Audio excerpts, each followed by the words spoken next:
Hello, আসসালামু আলাইকুম। আজকে আমরা দেখে নিব ইন্টারঅ্যাক্টিভ ফ্ল্যাট প্যানেলে নোট 3 আরও কিছু ফাংশনস। সো আজকের ফাংশনসে আমি কভার করব spotlight, timer, object board, screenshot and Axis thinking. চলুন দেখে নিই একটা একটা করে। সো ফাংশনসগুলোতে যেতে হলে আপনার ট্রেজার বক্সে ক্লিক করতে হবে। ট্রেজার বক্সে যাওয়ার পরে টুলসে সব অপশনসগুলো আছে দেয়া। সো প্রথমটা যেটা আজকে আমরা কথা বলবো স্পটলাইট নিয়ে। সো এখানে আপনি দেখতে পাচ্ছেন স্পটলাইট মানে হচ্ছে পুরো স্ক্রিনটাকে ব্ল্যাক আউট করা অ্যান্ড শুধুমাত্র কিছুটা অংশ আপনি দেখতে পারবেন। তো সেটাকে আমরা দেখার আগে আমরা কিছু টাইপ করে নিই বা অথবা লিখে নিই।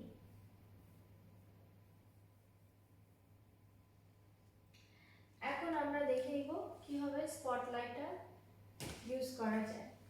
সো এখানে দেখতে পাচ্ছেন যে আমি যেখানেই মুভ করছি শুধুমাত্র সেখানেই ফোকাস হচ্ছে। চাইলে আপনি আরও ছোট করে নিতে পারেন। এখানে স্কোয়ার অপশন আছে, রাউন্ড অপশন আছে, প্লাস আপনি সেটিংসে গেলে যতটুকু আপনি ওপাসিটি কমাতে চান বাড়াতে চান সেটা আপনি করে নিতে পারেন। সো পুরো এটাকে আমি ব্ল্যাক করে ফেলেছি, সাইজটা এখন একটু বড় করলাম, করে এটাকে মুভ করে দেখালাম। সো এটা হচ্ছে কি স্পটলাইট অপশন। আরেকটা যেটা আছে অপশন স্পটলাইটের পরে টাইমার। সো টাইমারে আপনি সেট করতে পারেন। এখানে আপনি দেখতে পাচ্ছেন যে অলরেডি টাইমার স্টার্ট হয়ে গিয়েছে।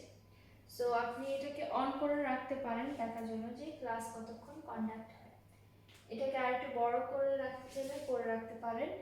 সো বড় করলে পুরো ফুল ক্লাসরুম দেখতে পাবে টাইমারটা। Object booth. So basically object বুথটাকে অন করার জন্য আপনার ওয়েবক্যাম জরুরি হবে। সো অবজেক্ট বুথের মাধ্যমে আপনি আপনার কোনো ধরনের হার্ড কপি ইউজ করতে চাইলে সেটাকে আপনি পুরো ক্লাসে যদি দেখাতে চান সেটা অবজেক্ট বুথের মাধ্যমে দেখাতে পারবেন। স্ক্রিনশট। সো স্ক্রিনশটের অপশনসটা এখানে চলে এসেছে। সো ফুল স্ক্রিন করতে চাইলে এটা ফুল স্ক্রিন করতে এটা ক্লিক করতে হবে। অল্প কিছু স্ক্রিনশট নিতে চাইলে এটা ক্লিক করে স্ক্রিনশট দেখতে পাচ্ছেন যে অলরেডি হয়ে গিয়েছে। সো স্ক্রিনশটটাকে আমি একটু ছোট করলাম, ছোট করে দেখাচ্ছি। এখানে চলে এসেছে।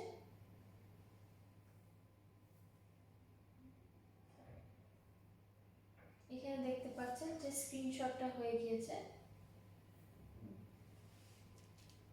ছোট বড় আপনি কাস্টমাইজ করে নিতে পারেন। এখানে ক্লিক করলে দেখতে পাবেন যে কতটুকু আরেক ছোট যদি করতে চান সেটা করতে পারেন। এটা আরো ছোট হয়ে স্ক্রিনশট হয়ে গিয়েছে। Drag image background to make color similar and transparent.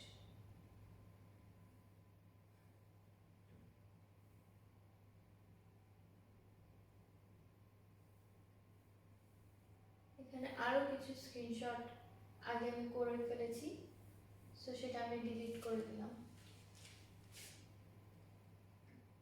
এখানে ক্লিক করলে দেখতে পাবেন যে ব্যাক পিছনে যদি নিতে চান move to top layer, move to the bottom layer, এই অপশনসগুলো দেওয়া আছে। বাকি অপশনসগুলো lock, export locally, set as background, এগুলো সব অপশনস আপনি ক্লিক করতে পারবেন। অথবা মিরর ক্লিক করলে সেম জিনিসই এক সাইডে হয়ে আসবে।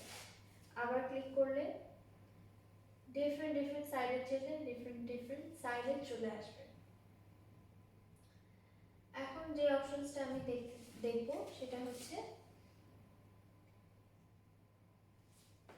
ফ্লিপ করতে চাই।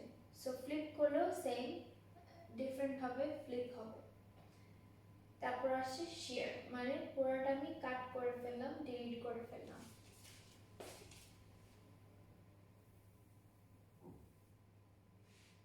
এখানে দেখতে পাচ্ছেন যে আমি যতটুকু স্ক্রিনশট নিতে চাই ঠিক ততটুকু সার্কেল হয়ে স্ক্রিনশট হয়ে গেছে। পুরো জিনিসটা আমি টার্ন অফ করতে চাইলে টার্ন অফ করে ফেলেছি। এখন স্ক্রিনশটের অপশনটা আমরা দেখে নিয়েছি। নেক্সট যেটা আছে থিঙ্কিং অ্যাক্সিস। সো সো আমরা থিঙ্কিং অ্যাক্সিসটা দেখে নিই। সো থিঙ্কিং অ্যাক্সিস আপনাকে হেল্প করবে যদি কোনো ক্লাস আপনি করছেন, সো আপনার যে যেই সাবজেক্টগুলোর ভিতর যা যা আপনি পড়াচ্ছেন, এলিমেন্টসগুলো পড়াচ্ছেন, সেগুলো ইন্ডিভিজুয়ালি একটা একটা করে স্লাইড করে রাখতে পারেন। যখন ক্লাস করার সময় জাস্ট একটা ক্লিক করলে ওটা এক্সপ্যান্ড হয়ে যাবে। সো এই থিঙ্কিং অ্যাক্সিসটা আমরা কীভাবে অন করতে পারি? ফার্স্ট থিং আপনাদের খেয়াল রাখতে হবে, থিঙ্কিং অ্যাক্সিসটাকে অন করার জন্য আপনার মোডটা চেঞ্জ করে নিতে হবে।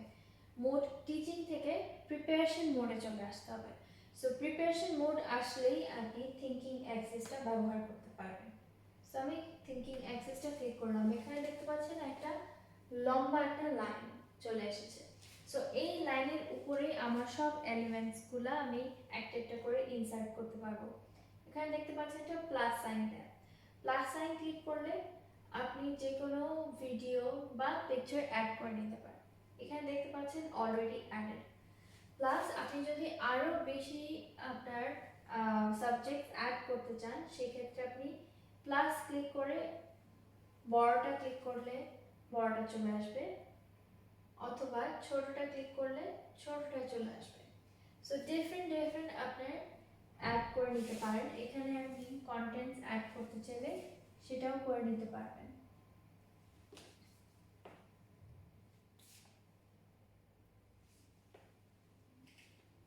ইম্পোর্ট হয়ে গেছে ফাইল। সো আপনি চিন্তা করছেন যে এটাকে আমি কিভাবে অন করতে পারি। সো অন করার জন্য আপনি জাস্ট একটা ক্লিক করলে সাথে সাথে অন হয়ে যাবে। প্লাস এখানে আপনি চাইলে ডিফারেন্ট অপশনস ইউজ করতে পারেন। ফর এক্সাম্পল অ্যানোটেশন ইউজ করতে চাইলে করতে পারেন, অ্যানোটেশনে কালার চুজ করতে চাইলে করতে পারেন, অথবা ইরেজ করতে চাইলে সেটাকে ইরেজ করে ফেলতে পারেন, এক্সপ্যান্ড করতে পারেন, অথবা আপনি চিলেটাকে লিংক করতে পারেন ফাইলের সাথে, নেটওয়ার্ক, টেক্সট, পেজ নাম্বার, এই সব জিনিস আপনি ইজিলি অ্যাড করে ফেলতে পারেন। নেক্সট যে অপশনটা আসছে সেটা হচ্ছে এটা। সো এটাকে ক্লিক করে সাথে সাথে আবার দেখতে পাচ্ছেন যে ভিডিওটা চলে আসছে। এখন আমি থিঙ্কিং অ্যাক্সিসটা আপনাদেরকে দেখিয়ে দিয়েছি। সো এইভাবে আপনারা থিঙ্কিং অ্যাক্সিসটা ব্যবহার করতে পারেন। Thank you so much.